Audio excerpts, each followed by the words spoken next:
Inside this room, all of my dreams become realities, and some of my realities become dreams. What in the wide, wide world of sports is going on here? Alive! It's alive! It's alive! You are listening to The Wilder Ride, getting wilder by the minute. Here are your hosts, Alan Sanders and Walt Murray. Well, welcome back, everyone, to The Wilder Ride, getting wilder by the minute, a podcast that breaks down and celebrates the films of Gene Wilder 1 minute at a time. And for Season 2, we are diving into Blazing Saddles, one meeting is adjourned minute at a time. I'm your host. I'm Alan Sanders. I am your co-host, Walt Murray.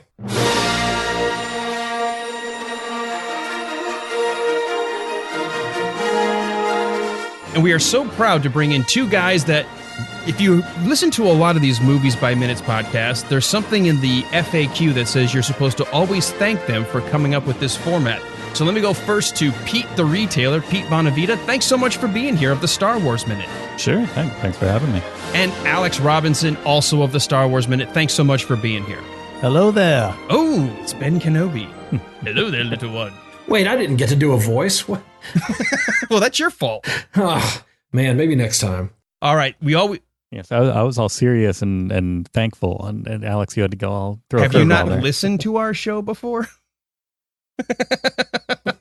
We are actually called The Wilder Ride for more than one reason. It's sort of a pun. So, Pete, we always do this with our guests when we first bring them. If they've never been on, if they weren't part of Season 1, if this is their very first time joining us, I always ask to start off, I'll ask you first. Your thoughts on the movie Blazing Saddles. Where did it show up in your life? How do you think about it? And you know, just in general, your thoughts of the film. It's like a lot of I've said this about classic rock a lot, so I'm going to liken it to classic rock. It's one of those things that's just kind of always around and on, like a lot of Mel Brooks movies. That it's like, oh, this is a classic, and therefore you should know it, and it you know, played on TV a lot and was just kind of always around. And I can't think of the last time that I actually sat and watched the whole thing start to finish. But it was kind of ambient noise almost. It was like maybe not the Rolling Stones, but something like that, where it's just kind of like, oh yeah, it's just you they're just on. They're just a thing that everybody likes that. Yeah, Clapton. There you go. In terms of the comedy behind it, or in terms of just watchability for you, where does it fall? Again, it's been a while since I've seen it, and long time. Why I said a while. That it's, I don't know, hard to tell. It needs reassessment in my book, but I didn't sit and rewatch the entire thing from this. I just watched kind of the minutes in question, and I was like, yeah, I know it. I've seen it a bunch, and then I was like, oh, maybe I don't know it as well as I thought. It really has been a long time since I saw it. Now, do you remember the very first time you saw it, and your thoughts maybe when it, like that first watching? You know, we all remember Star Wars, and this thing, and that's sort of for all of us, especially if we saw it for the first time in the theater. We talk about this a lot on radio. We've talked about it even throughout this podcast and others, that effect of being in the theater and seeing something like that for the first time. Do you have any kind of recollection of the first time you saw Blazing Saddles for the first time? No, I feel like I heard about it a lot before I saw it. And then one day it was on Channel 11 or something, and I saw it. I was like, oh, this is what those guys were talking about. So you saw the TV version first? Yeah, probably almost exclusively. I can't think of, I mean, maybe we rented it once or twice, but like I feel like it's the broadcast version is the one that I've seen a lot. So I'm sure in my reassessment, I'll discover a lot of things. I'm like, oh, I don't remember that. Well, that's amazing, because there's a lot of stuff that was added for the TV version and then stuff taken away, obviously, from the theatrical when they showed it on TV. Changing the version of the movie that people watch? What? Yeah, I Unheard know. Of. Actually, I'm kind of bummed. When I grew up watching this, there are 2 additional scenes where Sheriff Bart defeats Mongo. The first time we see in the movie is he defeats him with the candygram. But then there's 2 additional ones. One where it's almost like it's a game at a carnival where there's a full-size sheriff, and it's a mechanical-looking thing, and it's basically saying, if you want to draw on me, put a quarter in the machine. So Mongo has to draw on this mannequin. And then the third time that Bart defeats him, they go down into a well because he's convinced him that that's where the Spanish Armada has sunk. and he says, burying millions of Spanish doubloons at the bottom of the sea. But Mongo goes, balloons? And he's like, yeah. And he goes, I'll take chance. So I wish those were in the theatrical version, because growing up initially, that's the version of Blazing Saddles I remember, where Bart beats Mongo 3 times in a row. But the film only has him beating him once.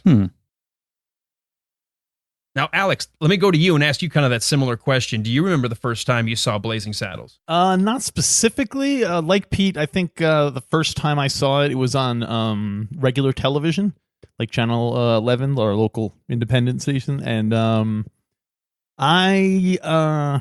it was the kind of thing where I heard everyone talking about how funny it was. And then I remember watching it, and there was a scene of a bunch of guys sitting around a campfire in complete silence because they had deleted out all the offending gas sounds, which kind of rendered the entire scene pointless. And I was like, why does everyone think this movie is so funny? And so I never really got into it. And when I was older, I was like, well, I don't remember if I've ever seen this tip to tail. So I think I saw it like once in college, and I actually just watched it last year, actually recently. And I was stunned because shocked and stunned. I forgot how, like, I hate to use this phrase, but you forget how politically incorrect it is in terms of, race issues, obviously, mostly. But so I came to it kind of late, so I don't have that nostalgic, love for it the way I do with, like, say, Young Frankenstein or even History of the World, which I saw, 1,000 times on cable. But I do appreciate a lot of parts of it now. Excellent. Well, that is something Mel Brooks, ironically, just a couple of weeks ago from the time we're recording this, put out he was interviewed in an article saying that in our age of, quote, hyper political correctness, we've lost our ability to understand the point of some comedy. And I think a lot of people, I think it's the reason why Walt and I chose to do this movie at this time, because if you're just going to allow surface words and surface language to stop you from understanding the bigger meaning, because as Gene Wilder said, this movie was a punch in the face of racism. But the only way you can do that is you got to paint the racist as racist, which means they have to act that way. And if you were to strip that down, you kind of dilute the whole message of the movie.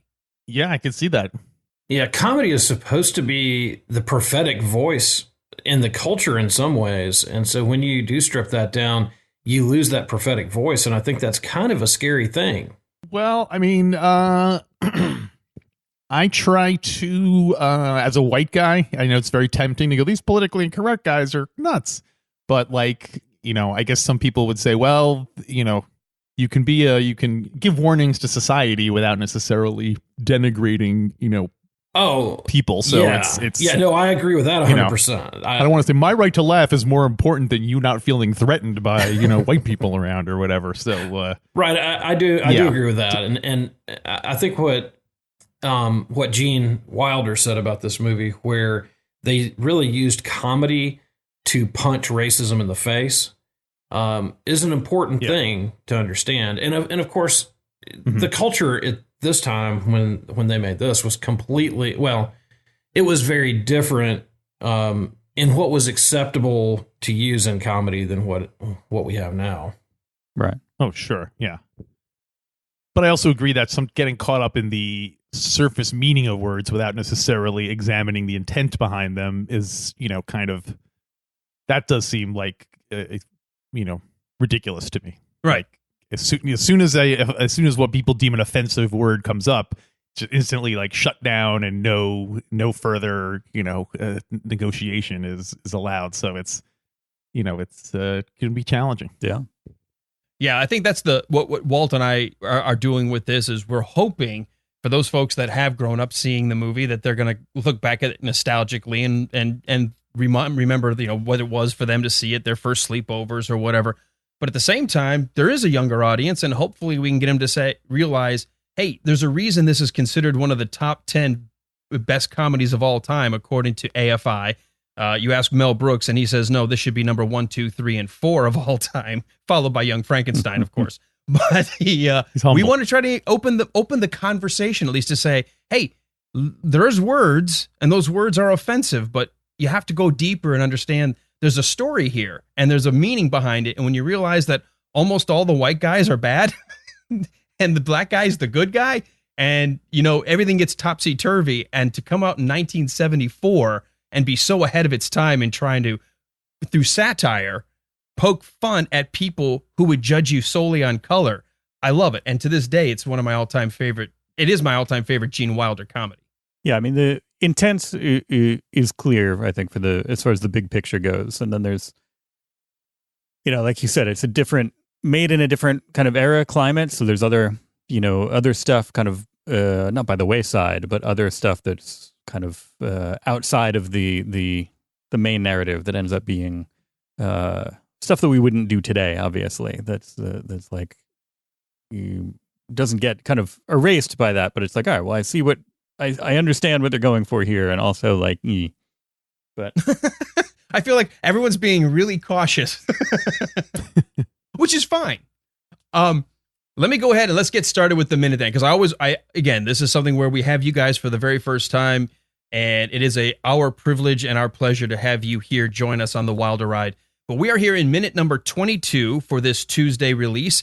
And we're going to start off still in the middle of the governor's meeting with Hedley Lamarr, sort of trying to manage the meeting since Governor Lepedemain seems to be focused elsewhere. But we're going to start this minute with the remaining conversation of, will be found to restore peace in Rockridge. And we're going to end with, his very appearance would drive them out of town. So let's go ahead and dive into this minute. And guys, I know you all have watched it. We're in the middle of this meeting, and it's okay to sort of pull in from yesterday's minute. From a political statement, you've got a cross-eyed governor with the words or the letters GOV across his back, not wearing any pants and not afraid to have his mistress sitting at the table with just her bra and her kimono open. Yeah. It's I also a quick note that I had forgotten that his name is Lepedemain, which I don't have you guys talked about that? We did, but it certainly bears repeating. Considering they left all the fart jokes out of the TV version. Right. Yeah, that's a favorite kind of, it's almost a myth, but it's a legitimate real life, I won't say hero, but, artist who was famous for passing gas on stage in theaters in France and around the world. For some of us, he would be considered a hero. Yeah. Before Homer Simpson, there was the stage name of Lepedemain. And I something I absolutely didn't get as a kid, but now that I'm older, I'm like, oh, I get it. Okay. Yeah, totally. Nice touch. Totally missed that as a kid myself. According to the story, the guy who had this phenomenon apparently took a huge deep breath while he was getting ready to dive deep in the water, and he felt a rush of cold water go up his butt. Yeah. And it freaked him out, and he went to the doctor, and apparently he just had this phenomenon that if he took a real deep breath, it would actually allow air to also enter his backside. Mm-hmm. And so he made a career of going on stage and, hey, I can at will pass gas. Hey, it's Paris. It's the late 19th century, Yeah, that always looks great on a resume. Professional fart maker. I can't decide if he would be more popular now or less popular now. You could invite him to the college frat parties here. He would be a YouTube phenomenon. Oh, yeah. And the whole YouTube era. Especially, he could start making like vowel sounds. Oh, right. Vowel sounds? Yeah. Well, with a V, like Victor. And it's already vowel sounds. Well, essentially. All right. His parents must be so proud. I'm sure. I got to ask a question at the very beginning here. And Walt, we kind of touched into it just a little bit last minute. As this meeting is starting to wind down, the governor keeps putting the pen like to his eyes. Is this like an early sobriety test? Is he worrying about, going home and getting stopped by the cops and getting a sobriety test? I've actually been thinking about this scene since we began to touch on it last week. I have no idea what he's doing. This guy is a complete cartoon character, and a real moron. So I don't know if he's just fidgeting around and playing with his pen, or I have no idea what he's doing. Guys, have you ever seen a politician do that, or just anybody? But my impression was that he was like, it's kind of like a sobriety test, except he was like wanted to sign his name or whatever. But by the time he would get to the paper, because of his crossed eyes, he would like not be able to find it. So he was basically kind of like, I don't know, starting from the point of the pen and then following it down. I don't know. Yeah, I don't get it either. It seems to me just kind of a Mel Brooks kind of goofball thing for him to do while somebody else is doing something, almost kind of a background thing to keep himself the center of attention, I guess. Right. Well, I swear I remember hearing about this, but that didn't police use this initially as a sort of DUI or a sobriety test? I mean, has he been stopped that many times before that he's checking his own eyes? Well, this is before the days of cars, so I don't know, riding a horse while intoxicated? It's definitely anachronistic because you wouldn't. I mean, this was something that was invented much later on, well past the invention of the car. So this whole idea of seeing if his eyes can track a pen or an object. I know a lot of police will use something like that, like follow my finger instead of a pen. But isn't it that same thing? We're trying to establish the fact is he sober enough to, I don't know, drive or ride his horse? It's weird that you would need to be sober to ride a horse. You think the horse would kind of be a built-in like accident preventer, right? As long as the horse isn't drunk. Yeah. Then you got a real problem. Well, don't they also do this when you have a head injury to see if you can follow the object around and see if you got a concussion? Oh yeah, or usually with a light now too. They kind of measure your pupils, but also they kind of move it back and forth, so you see if you follow it and if your eyes aren't tracking right. Well, his eyes definitely aren't tracking right left to right. He might be okay with depth, but he is not doing so well with that cross-eyed stare he's got. Yeah, I'm kind of guessing there wasn't really any meaning behind this other than just that the governor's kind of a whack job. But you can't be helped because he's like dead center of the screen. Right. Of course, Hedley's the one talking. He's getting ready to say meeting is adjourned and then apologize. But it's like Mel Brooks has to keep doing something to bring the attention on himself. And to me, it's always hysterical to just see him do this sort of nonverbal thing. He's so focused on that pen, just like, here it comes, there it goes, here it comes. Then he hears the hammer or the gavel, and he's like, meeting is adjourned, is it?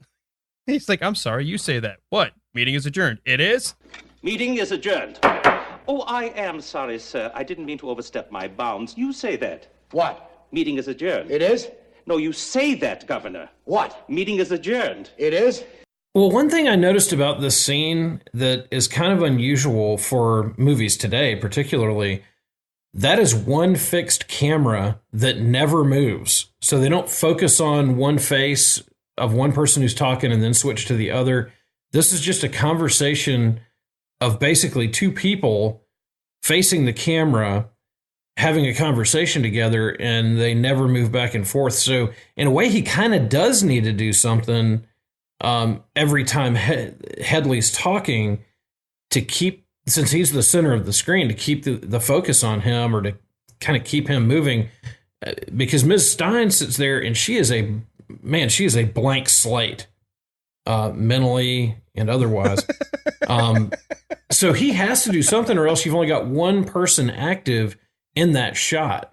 Mm-hmm. Yeah, but isn't that kind of what you want? I mean, I know it seems like I would think of the opposite. Like you would want people to be focusing on Harvey Korman because that's where the jokes are.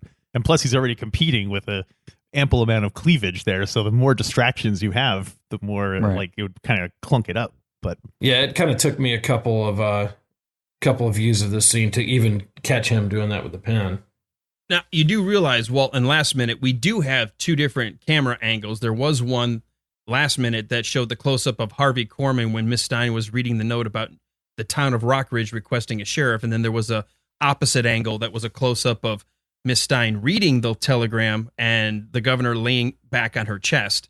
So we did have two of those Last Minute, but yeah, for the most part, this is a fixed camera through the rest of this minute that we're watching here today until it does the dissolve into Hedley Lamarr's office. Well, I'm only paying attention to this movie 1 minute at a time. Like, I've already forgotten what else has happened. So you don't remember what happened yesterday? I don't even remember. It's all I care about is this 1 minute. Well, this brings up a nice little side trail. You guys are the ones who sort of came up with the concept, or at least the podcast version of looking at a movie 1 minute at a time. Everyone's sort of got their own take on that rule. What do you guys sort of implement for the Star Wars Minute? What do you mean? Like, do you pretend like you've never seen the rest of the movie, or you only focus on this one absolute minute, or does it kind of stray? Do you bring in other conversation, other movies? I mean, what do you guys do as sort of your standard? Well, we try not to talk about stuff that hasn't happened yet in depth, just because we don't want to burn through. We don't want to steal from future Pete and Alex. We don't want to use up all their material, so they won't have anything to talk about. But yeah, but other than that, we kind of we'll talk about anything that passed, or whatever else will fill up the time. Excellent. Yeah, I mean, I think with the new movie, like we did for the original trilogy, we tried not to talk too much about plot points of what happened later in the original trilogy, but then once we pass that, then it's like, all right, well, now everything already happened. So like, yeah, the movies that we were talking about already are in the future. Since we already talked about the future, I don't know, the timeline got confusing for a while, and now it's just like, all right. I was going to say, so you kind of treated it like he did, that you didn't take the other films into account as you were writing these films. But anyway, not to get us too far off track. Right. Well, don't at all telegraph how you feel about the prequels. I will not say anything about the prequels. I will pretend they never happened. Wow. All right. I guess there's an age range where you decide whether or not you like the prequels. Well, there are good things and bad things about the prequels. Yeah, I like Ewan McGregor. Sure. And we're I don't know. Weirdly, once we got through it, we were like, I don't know, we're done with that. We're moving on to movies that more people agree that we like, that are good ones, and yet somehow we keep finding ourselves talking about the prequels again. It keeps coming up. I think at the time we're recording this for our season 2, you guys are midway or probably getting close to the end of the episode 7, The Force Awakens. So, and I know this seems weird to be talking Star Wars in the middle of Blazing Saddles, but since we have you, what has been the response as far as some of your analysis now that you're moving to the back trilogy, this new, for all of us, the latest trilogy, versus looking at the prequels versus the original? It hasn't been too different. I mean, I don't think, I think most of the people have stuck with us. We had a bunch of people who said they listened to the original trilogy, but then stopped for the prequels, and we're going to start listening again. But yeah, for both reasons, weirdly. Like some people said that they stopped listening because they had no interest in the prequels, and some people said they stopped listening because we were being too harsh on the prequels. So you can't please everybody. Well, I don't understand that, actually, because even though I don't like the prequels as much, I still respect them for where they fall in terms of the pantheon of the Luke Skywalker saga. And I have them. I own them. Every now and then I'll battle through the first one just to say I did it. The Phantom Menace, which is certainly, I think, the worst of all of the Star Wars movies. But to say that you're too hard on it, I think they missed the point of having the podcast, because I think there's a lot of other discussion besides legitimately looking at both the good and the bad of a movie. Well, you never know. I mean, I hope our audience doesn't leave just because we're doing Blazing Saddles. So, getting back to our minute here, did you notice, Walt, on the far, I guess it's, as we're looking and it's the right side, but it's camera left, the one guy who doesn't get his own paddle, but he keeps reaching out for one, so he eventually takes Miss Stein's? I did, and he has kind of a real awkward, like the actor really can't figure out what he's supposed to do. No, he starts banging it straight up in the air as it does the crossfade into Hedley's office. So I had never really paid a lot of attention because I'm always looking at Mel Brooks and he's always saying, "This friggin' thing is warped," just as Harvey Korman's doing it nearly perfect, unless his ball happens to tangle with somebody else's. So I hadn't noticed this guy, this extra off to the side, who's just like, "Hey, give me one," and then he steals Miss Stein's. Yeah, I can kind of relate to that as an extra. I had no idea what I was doing, and unfortunately, I probably had that same look. So, well, one of the lines that I wanted to ask y'all about, right before that, he says, play with these in lieu of pay. Yeah. Well, I wish they'd kind of explain what's going on there. Is he just not going to pay him? Is the state out of money? What's going on there? I think he was talking to the actors. It was Mel Brooks coming through. Paddle balls for everybody. The entire crew. Sorry, guys. The execs aren't really happy with us. Well, in Young Frankenstein, he gave the whole crew handkerchiefs to put in their mouths so they didn't laugh out loud. So I guess maybe in this one, it's all paddle balls. Yeah, bite down on this. All right. We start the crossfade now into Lamarr's office, and he obviously is talking to himself, and he's got a problem here, because the last thing he wants to do is try to help the people of Rockridge, the very same people he's trying to get kicked out of Rockridge. A sheriff. But law and order is the last thing I want. Wait a minute. Maybe I could turn this thing into my advantage. If I could find a sheriff who so offends the citizens of Rockridge that his very appearance would drive them out of town. Where would I find such a man? Why am I asking you? Walt, your comments just on this little monologue before I want to throw something in here. Well, one of my favorite lines in this is when he says, a sheriff, law and order is the last thing I want. I love that line. I'm not really sure why. It makes me laugh every time, but it really, it so epitomizes his character and just how he is single-minded of purpose, that he wants to destroy this town. He has his greed and selfishness as the biggest character quality. And I think that paints him so well as the bad guy. And it wouldn't work in some movies, but in this one, it just works perfectly for him. Now, I just, as I said, I hadn't watched it in a long time, so I'm glad we got a crux of the plot here, like his kind of decision to here's the obstacle. Here's the kind of here's what's going to drive the rest of the plot. But I forgot what his motivation was behind that. Why does he want to destroy the town? So earlier, they found out that there was quicksand going along the initial rail line. And so they were going to have to change the direction of the railroad that they're putting in through the southeastern part of the United States. And they realized that the train then, to avoid the quicksand area, is going to go right through the established town of Rockridge. And Hedley realizes that land is going to be worth millions when the train needs to go through. But the only thing stopping him from making those millions is the rightful owners. So that's when he sends all of Taggart and his ruffians to go in there and try to scare and rough up the town to get them all to leave, so that way he could buy up the land cheap and then sell it to the railroad for a lot. All right. I love Harvey Korman. I guess I should mention that. This is a good opportunity to say I love Harvey Korman. It is. Star Wars alum Harvey Korman. What kind of accent is he? Is it like, not quite, I guess, is that like a mid-Atlantic accent? It's not British, but it's not, you know what I mean? Right. No, we talked about it as he's sort of like the pre-Frasier, where you're not British, but you're speaking almost so like upper crust, is sort of so specific, putting the endings on his words and very proper that it almost sounds like it's British, but it's not. It's sort of that Midwestern, highfalutin, look how educated I am, look how erudite. Yeah. That's what I thought Doctor Strange should have sounded like. Oh, yeah. From the comic, the MCU. Yeah, as opposed to what's his name doing his Hugh Laurie imitation. Benedict Cumberbatch.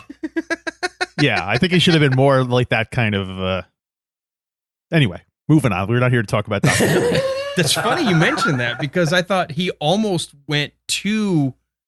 I don't want to say blue collar, but he sounded almost like, how are you this brilliant neurosurgeon when you've got sort of this almost common American accent? It didn't even sound, like you said, more like the Frasier or the, more upper crust. Hey, we're working on people's brains here. He's a working man's brain surgeon. Yeah. Hey, what'd you do over here? Eh? Pass me a scalpel. When I'm done, he'll forget about it. Hey, yeah, like this bullet. Yeah, he ain't going to remember nothing. Yeah, that'd be a whole different take on Doctor Strange. So, oh, you know what? I realized I passed a note very quickly. Do you notice when the governor is handing out the paddles, he calls to the people around him. He goes, Here you go, Frankie, Johnny, Patsy, Kelly. There's 2 jokes built into there back to back. Did you know that? Patsy Kelly? Patsy Kelly is one. That's a comedian that he's doing a shout out to. But I had to look this up. Frankie and Johnny was actually a song that came out in the 30s. And it tells a story about a woman named Frankie who finds her man Johnny making love to another woman and then shoots him dead. Frankie's then arrested, and in some versions of the song, they also cover the fact that she gets executed. So this was actually a popular song, by the way. Yeah. Well, that sure brings some joy to the movie. What a happy story. Yeah. Yeah, the song was actually written in 1912. The very first attempt at it, the 1912 Frankie and Johnny by the Leighton Brothers. And then the familiar Frankie and Johnny Were Lovers lyrics first appeared in a song that they actually called Frankie and Albert. And it appeared on a show called On the Trail of Negro Folk Songs. And so there was a tie-in there as well. That was actually written by Dorothy Scarborough. That was published in 1925. And then a similar version of Frankie and Johnny comes out in 1927 in Carl Sandburg's The American Song Bag. Wait, the American Song Bag? There's a background song bag. Yeah. Okay. SONGBAG. Song bag. It's before books were invented. What am I going to do with all these songs? I just got a bag full of them. But I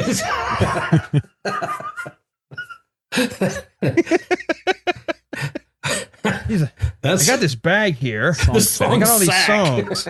If there was some way to get these songs over to the church, could I put them in the bag? The song bag. I'm going to sell 1 million of these. Well, I guess it's a name you don't forget. The Song Bag. Now, I don't know if you've ever heard the song, but apparently there are at least 256 different recordings of Frankie and Johnny since the 20th century began. And some of the big names you might know include Johnny Cash, Sam Cooke, Sammy Davis Jr., Bob Dylan, Lena Horne, Burl Ives, Jerry Lee Lewis, Van Morrison, Charlie Poole, Jimmy Rogers, Pete Seeger, Dinah Shore, Gene Vincent, Fats Waller, Doc Watson, Stevie Wonder, and Josh White, along with Elvis Presley, who in 1966, it became a gold record as the title of a Presley movie. Title of a movie? So there you go. More information. Was that like the We Are the World? All those people were on one all different version of it? They all put out their own version of the song. It's a benefit for Frank. It was a benefit for shot husbands and executed wives. Well, I feel bad for her because he cheated on her. Yeah, he earned it. He did. So anyway, there you go. More information than you would ever want to know about that little joke when he goes, Frankie, Johnny, Patsy, Kelly.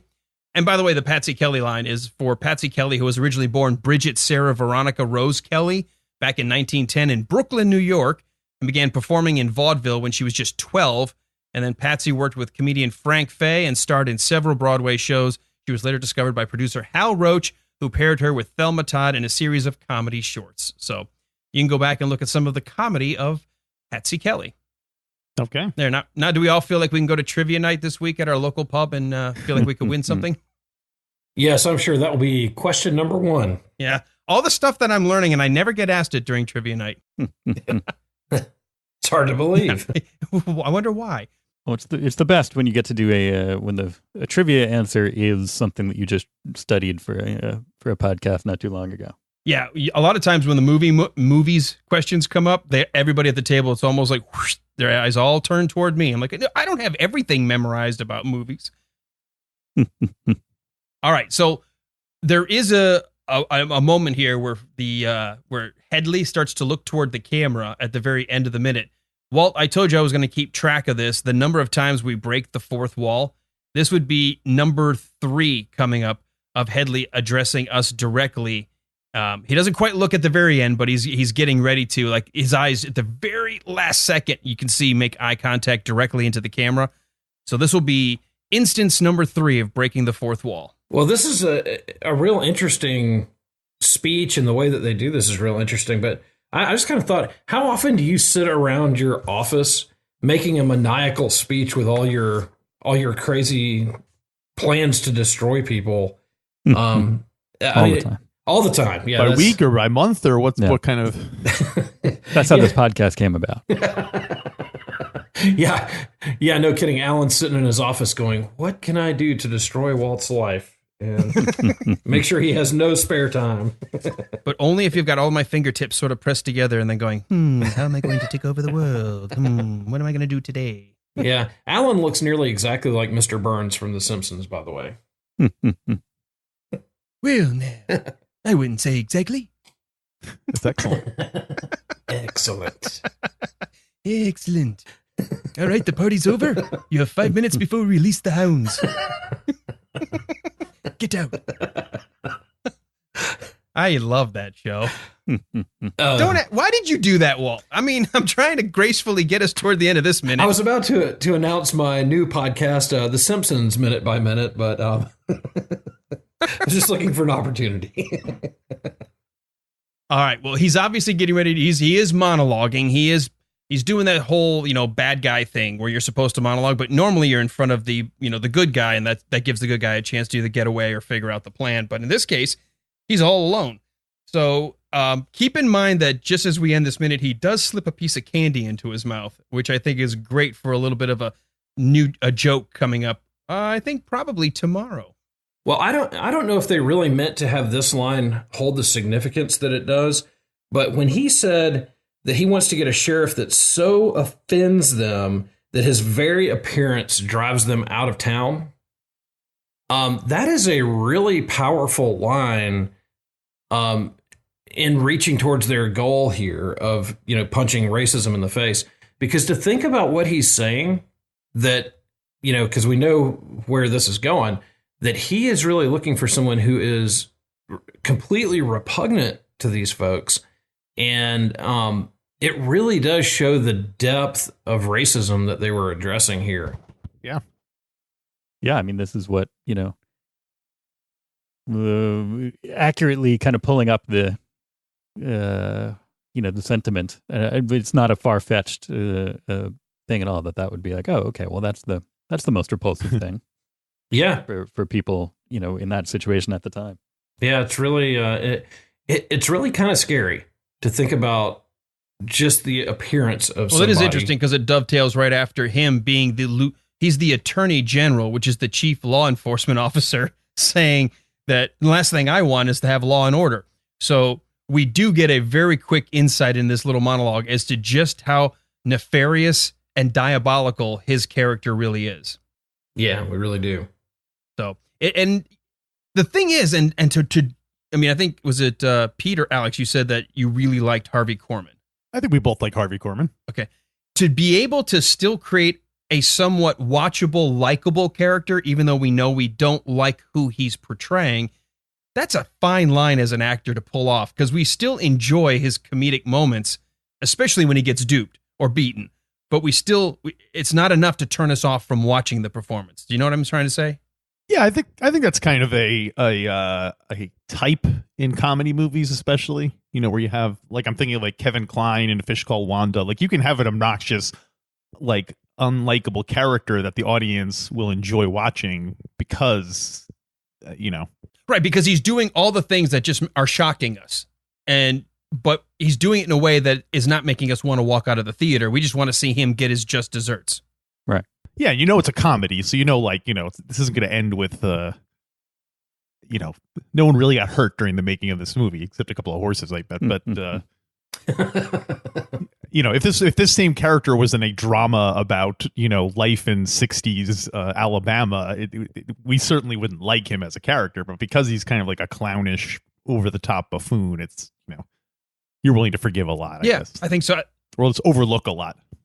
So, by the way, for you guys, I know you're on for just a couple of minutes this week, today, tomorrow, and I think we've got you coming in Thursday.